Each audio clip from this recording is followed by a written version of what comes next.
That's our guarantee. We're going to be front and center watching the Australian Open for sure. And we're going to be front and center watching these AP polls. Woo! Okay. For women's college basketball, they're dropping these polls, and there's been a lot of movement. Oklahoma is up 3 spots to number 5. Kentucky is up 5 spots to number 6. Okay, Kentucky, you've been balling out there. I know, that's right. Vanderbilt up 5 spots to number 7. Michigan and Louisville each rose 3 spots. Maryland only dropped 1 spot to number 8. LSU, as we talked about earlier, dropped 7 spots to number 12. And TCU dropped 5 spots to number 13. A lot of movement, a lot of talk about who should be where and why some people are higher and some people should be lower. And we want to hear what you have to say too. So make sure you drop that in the comments, because we got to have that conversation. But Erica, when you look at this, how are you feeling? How are you feeling about this new list? All right. I'm feeling a few things. First of all, at the top of the list, looking pretty good. 1 through 4. Okay. And also, I see UCLA at 4 up and now. Okay, come on now. I know we talked about that in one of our last episodes.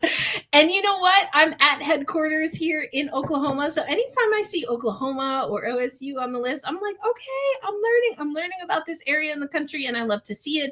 I remember not too long ago, people being like, oh, well, as far as top 10 or top 25 teams go, do we really want to talk about Oklahoma? Yes, you do. I'm knocking on my camera right now. Yes, bang, bang, bang, bang, bang. Yes, that's absolutely right.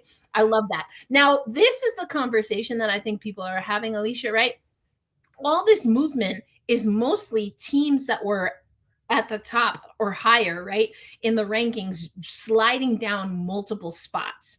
And not so much movement maybe for like a Maryland who recently lost. And I think there's a few different ways that you can look at this. I think you can say, it seems to me, perhaps there's a trend in that for the voting journalists, a ranked team, and perhaps a ranked team with a certain pedigree, the LSUs, the South Carolinas, we've seen Notre Dame in the last year and now going into this season dip before, or rise for that matter. I think losing as a ranked opponent or as a ranked team to a team that's ranked lower than you, or maybe even unranked, if there's what's considered an upset, that's going to knock you down a few pegs. Now, is that necessarily quote unquote fair or right? We've been talking about parity. We've been talking about non-conference schedule. That is certainly up for debate. But that's just where we're at right now. I'm not so upset about Maryland. I think the slide and the skid for some of these other teams is a little tough. I will also say that perhaps the voting panel is also expecting those teams to get some wins and that they'll rise back up at a certain point in time. But that's the thing about these polls and different power rankings and stuff like that. There's always so much interpretation, and there's a wide range of, again, panelists. And how much are we looking at how things have been even really 5 or more years ago versus what is now and today. 5 years ago, even as early, and that's probably more conservative. It's probably even longer or further back, but we weren't expecting upsets the way we've been seeing them, even just early in January in this year. Is there something where we need to, the collective we in women's basketball, we need to really figure out a formula that is more consistent with the level of play that we're seeing across the board, and not just in the top 5, not just in the top 10, 15, 25, but again, throughout all of women's basketball? I have no notes because I really have nothing else to say after that. You said it. You put it all up in a bow, Erica, because first of all, it is subjective. Like 100%. There's that. And kind of like, how do people get to vote? I don't know. There's so many things when it comes to voting that are just kind of all over the place. I'm not saying that I don't take stake in this AP poll. Obviously, It's a huge thing. People have conversations about it every week.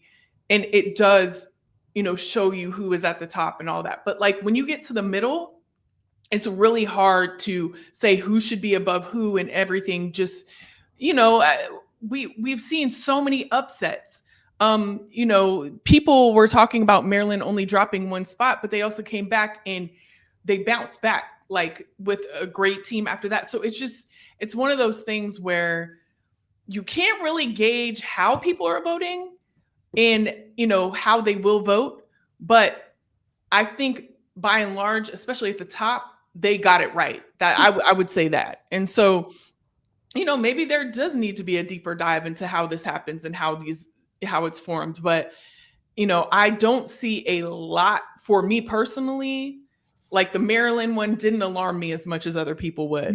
But also that's I'm being subjective as well. So it's just an amazing point of conversation that we have every week when it drops. And I'm not, I reserve the right to be angry about it later. I respect that.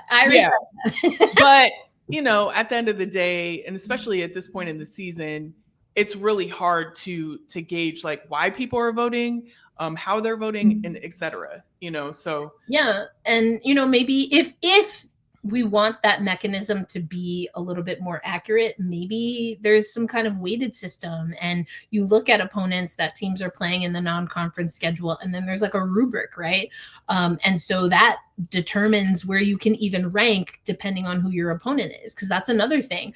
Where is your strength of schedule at the time that the vote is cast? Because that could make a difference. That could make a difference, and are you winning with a low strength of schedule, but maybe that keeps you at the top, and then you start hitting the more, arduous parts of your calendar, and now you're dropping you out the door trying to knock back, I'm just saying. So yeah. I don't know, it's very interesting, but also, what are these used for? I think it's for this, it's for conversation, right? Yeah. And so I don't want people, don't be like, trying to go out here and make enemies of these voters. Like you said, it's subjective, it's a part of the conversation, and it creates a nice back and forth. But what I think we can guarantee, I'm adding a new guarantee. Sorry, AT&T. Come on. What we can guarantee is that the last word, as far as whose stock is up and down, comes on the court. Okay, that's why you got to lock into these games, because you never know what you fit to see. We're seeing players, individual players, and players that have flown under the radar that are leading their team to significant wins and really strong performances out here. And that, at the end of the day, is what matters. As Audie Crooks said, we're not trying to impress nobody. I mean, I'm paraphrasing. We're not trying to impress nobody in January. Come see about me in March. Okay. And that's on that.